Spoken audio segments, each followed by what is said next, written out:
Iraq's seed industry, going back to the agricultural aspect. Before 2003, they had a well-functioning, centrally controlled seed industry that had developed over the years a rich seed variety for almost every variation of wheat in the world today. And the farmers in Iraq accomplished this by saving their seeds and sharing them and replanting them. Well, after 2003, that system was destroyed. The research and seed production facilities had significantly deteriorated, also by years of sanctions as well as looting. They had a national seed bank that had seeds dating back thousands of years since the early farmers. It's gone now.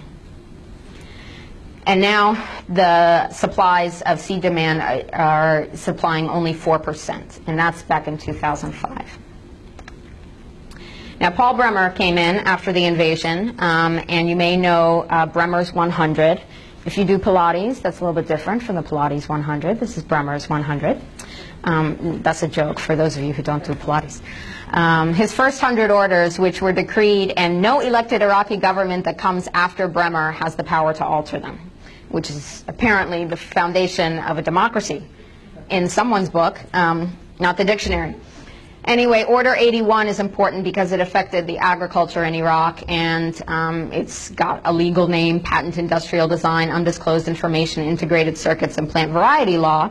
Well, through all the legalese, basically what Order 81 says is that farmers shall be prohibited from reusing seeds of protected varieties or any variety mentioned in items 1 and 2 of paragraph C, blah, blah, blah. So basically what it says is Iraqi farmers are not allowed to save seeds. They are not allowed to share seeds, no sharing, and they are not allowed to replanted harvested seeds. Now, why would Paul Bremer do this? Well, let me tell you a little bit about Monsanto. Monsanto has terminator seeds, genetically engineered seeds that, as you probably know, produce plants that do not make seeds, which makes farmers dependent on the corporation for seeds every year.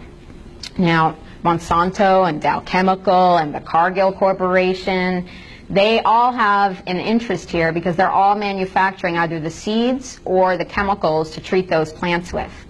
And they need a place, a laboratory, if you will, to try out their new toys.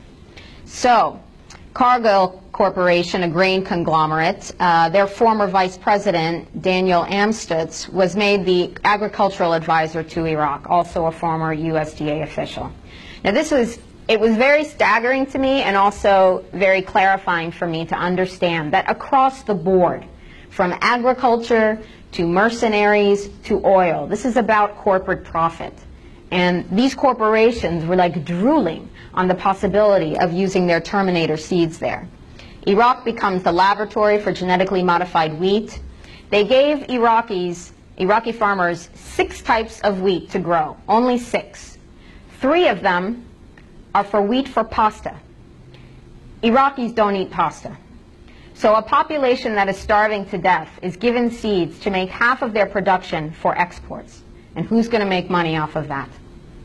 Not Iraqis. They are the guinea pigs in this experiment. And despite the food insecurity that is at heightened, desperate levels today, the food rationing system that started back in 1990 is due to be terminated next month. That's thanks to the influence of the World Bank and the IMF. This means starvation, which pushes people to be more dependent on any crumbs that the corporations hand to them.